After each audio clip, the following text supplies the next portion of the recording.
Excuse me. Welcome back, guys. Here is part 2 of my Dark Souls experience. The next place to go was into the Dark Root Basin. There was a pathway that led down and down. I encountered yet another Black Knight, but this time he had a glaive. It took a while to kill him, but I did it. The most annoying part was the excruciatingly long trek back to him, which is probably the most frustrating part of the entire game. It's not just enough that you're punished by dying and losing all your souls, you also have to make the entire journey back and kill all the other enemies who've respawned again.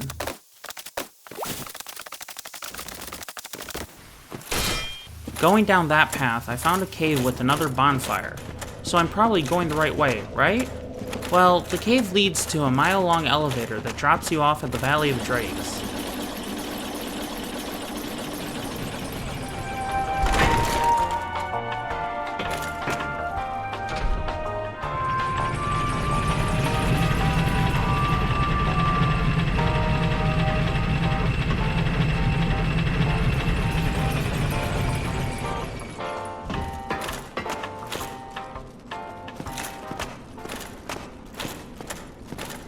They don't leave you guessing why it's called that. I'm greeted with Blue Drake number 1, and I'm able to dodge his lightning breath fairly easily. I also found it not super difficult to find an inn and hurt him. The problem with them is that they have a lot of health, and I don't. But then the dragon retreated and clipped through the castle wall. I really tried to have a fair battle with this first Drake, but it just kept jumping off a cliff.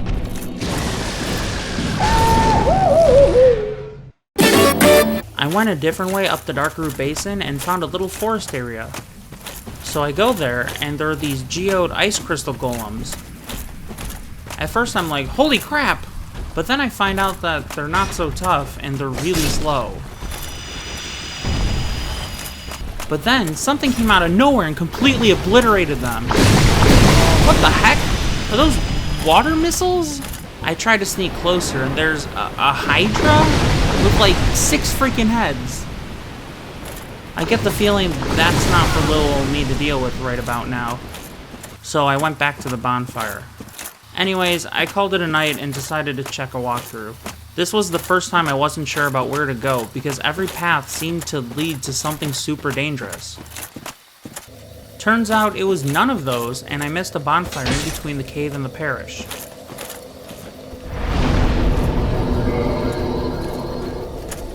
Sitting 5. I go into the forest and there are these giant stone giants.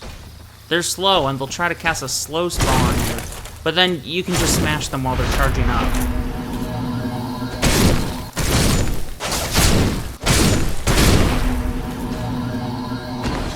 I go up the stairs and there's a really pretty moonlight butterfly. She has an angelic voice.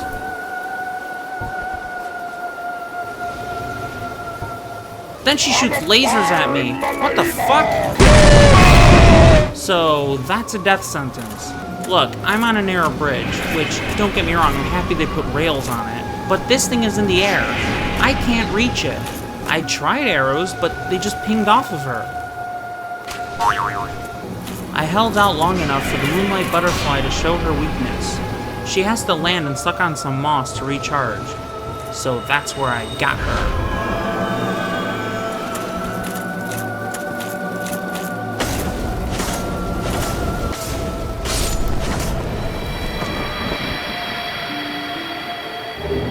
Moonlight butterfly, see ya! I go up the tower across the bridge and there's a dead guy with some neat stuff, though I don't know what it's for, and a watchtower key. Shoot, now I'm gonna have to go back and find a watchtower that needs a key. You know how many towers there are in this game? It's like their favorite thing. Sitting 5.5. Not too much happened. I went to the lower undead burg and killed those attack dogs that look like giant mongooses, or mongeese. I rescued a sorcerer locked in a house. Anybody, help me. Unlock the door. How did this ever happen?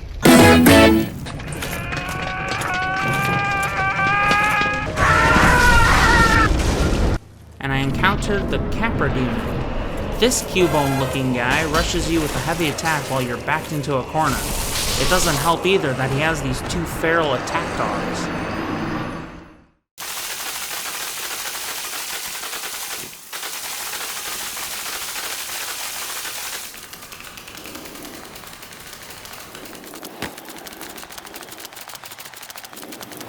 This guy gave me quite a bit of trouble, but I put that bonehead back into the ground.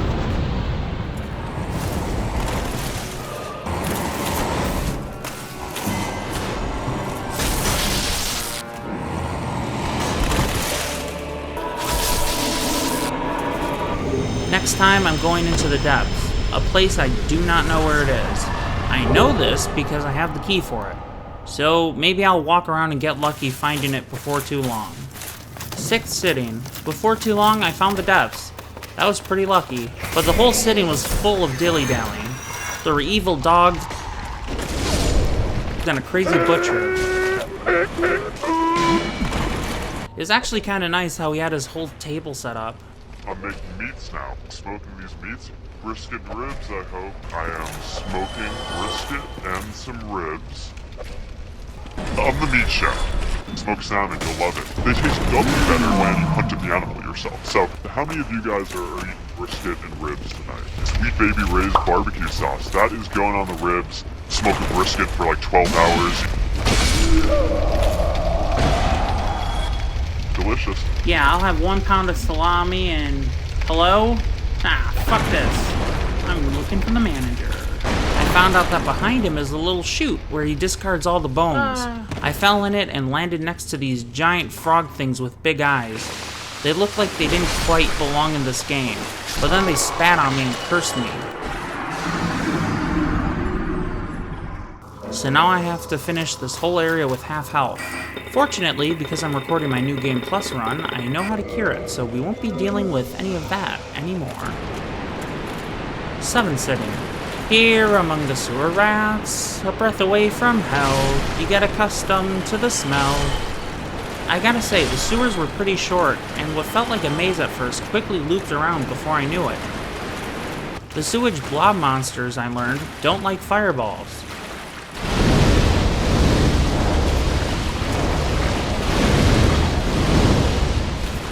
There are these little pustules all over, and it's really satisfying to pop them. I make sure to always pop them, like the sick freak I am. Like the sick freak From Software is making me become. Mini-bosses consisted of a giant, gross, plague-ridden rat, who I easily killed by lobbing fireballs at it from above. Now that's a lot of damage! And a funny little rat king.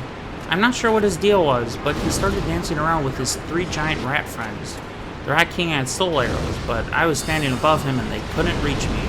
But my fireballs had no problem reaching him.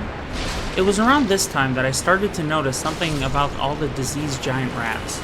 They don't attack unless they're provoked. In fact, a lot of times they'll step away from me. Turning right! I'm so used to everything pouncing on me in a feral fit of fury that it was surprising to see that the plague rats don't. I wonder if there's lore about that. Maybe the disease they have is like a taming disease. I don't know. But it is interesting that they drop humanities more than any of the other monsters I fought. To be honest, I'm not really interested in extracurricular reading on the lore for Dark Souls. Whatever I get from playing the game is what I'll get. I don't feel like reading a whole encyclopedia. Well, I made my way to this big empty room, the kind that screams boss fight. Boss fight. I step into the fog and we're treated to a cutscene. The monster crawls up from a drain and at first it looks like a big alligator. Then it keeps climbing and the alligator is actually its little snoot thing it has for a nose. This is the Gaping Dragon. Yuck. The Gaping Dragon has a ton of health, but I don't think it has eyes. It just sniffs around with its snoot thing. I found that it's really weak to pokes in the butt.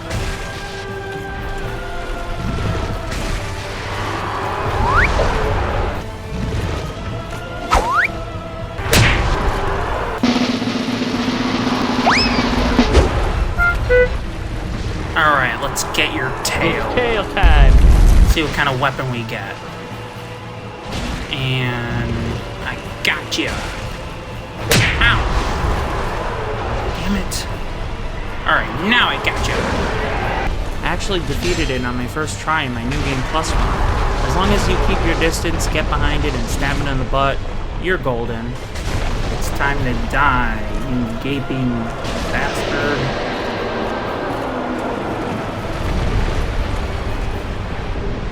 Next time I'll be headed to Blighttown.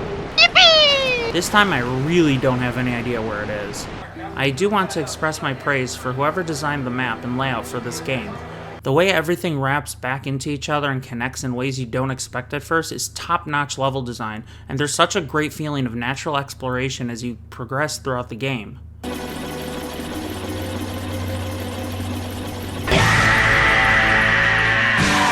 8th sitting.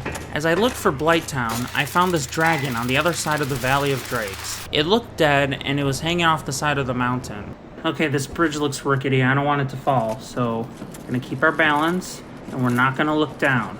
We're not gonna look down. We're not gonna look down. We're gonna go slowly, slowly, and got it. Whew!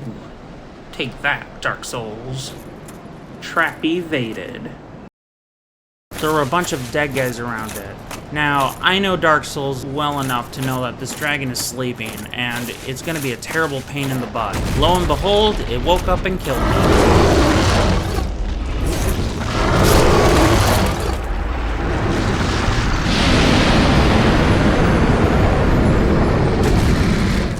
I came back and decided to stand outside its range of attack and use my crossbow to shoot arrows at it until it died. And died it did.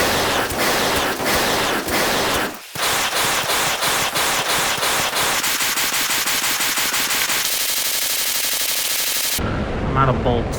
I guess I should switch to my big gun. Dragon Slayer Great Bow.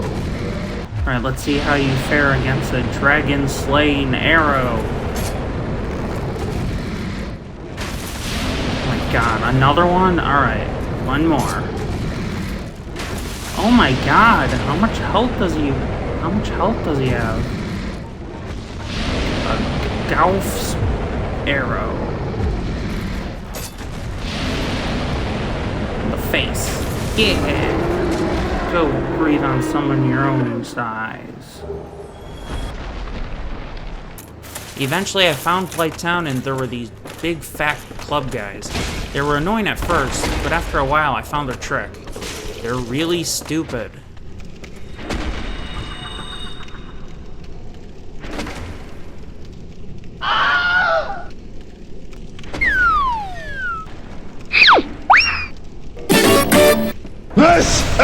Dark Souls? Blighttown is full of bugs, spider bugs, and ghouls. Hi, excuse me. Ow! What? Stop! Ah! I followed it all the way up to this big wheel, which I found was... You know what? Honestly, fuck Blighttown. I hated that area so much, especially coming out of the sewers. My favorite area so far. And then this shanty town where any misstep and you fall like 10 stories to your death. It's horrible, and I hate it, and it was awful. Yeah, I'm skipping talking about Blighttown. Fuck you. Good evening. How's it going? Sir, your friend is... Hey! What do you push me for?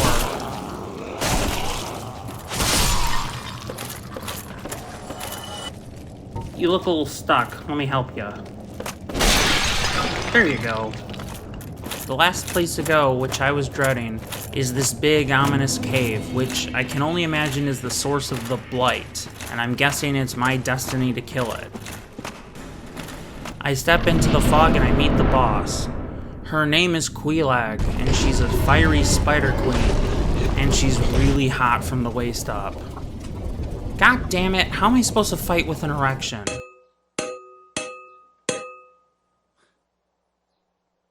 Ding! Boner.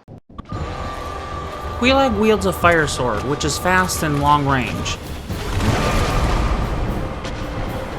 She also likes to spit lava from her spider body, which is slow and is the only inn to attack her. She also has this shockwave attack that insta-kills you and looks almost identical to the lava spit windup. Oh shoot, she's charging up. Better leave. Alright, out of range. What? I ended up dying a lot of times in order to find a pattern for Quelag. Ah, let me go! Oh. Okay, now I'm out of... Oh, come on! After a lot of dying and trudging back to the boss fight from the nearest bonfire, I developed a technique to cut down travel time in which I called the Naked Dash.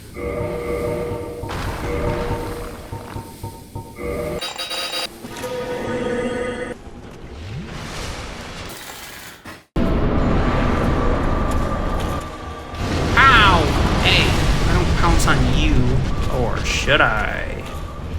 No, I'm not going to. Alright, here we go. 1, 2. Oh shoot, she's... Okay, run. Oh.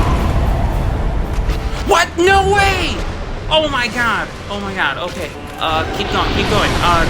Get her. Yes. Alright, halfway dead. Ow! Jeez, how did she reach me from there? Ow!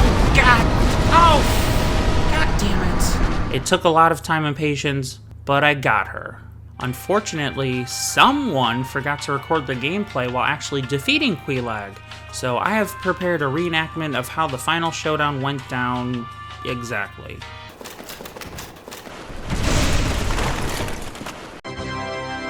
I went into Quelag's lair and I rang the second bell. Wow! I did it! That was the task laid out to me and I did it. Dark Souls 1, I beat you. The end. But credits didn't roll. Just a gate opened. So I guess there's a bunch of new monstrosities I gotta defeat. Right? Aww.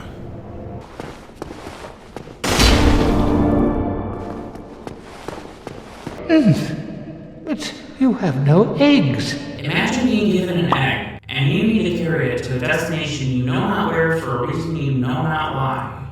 Shit! I explored around Quelag's domain and I discovered she has a sister, so I decided to pay her a visit. Hello, what have we here? Do be safe. You are my queen.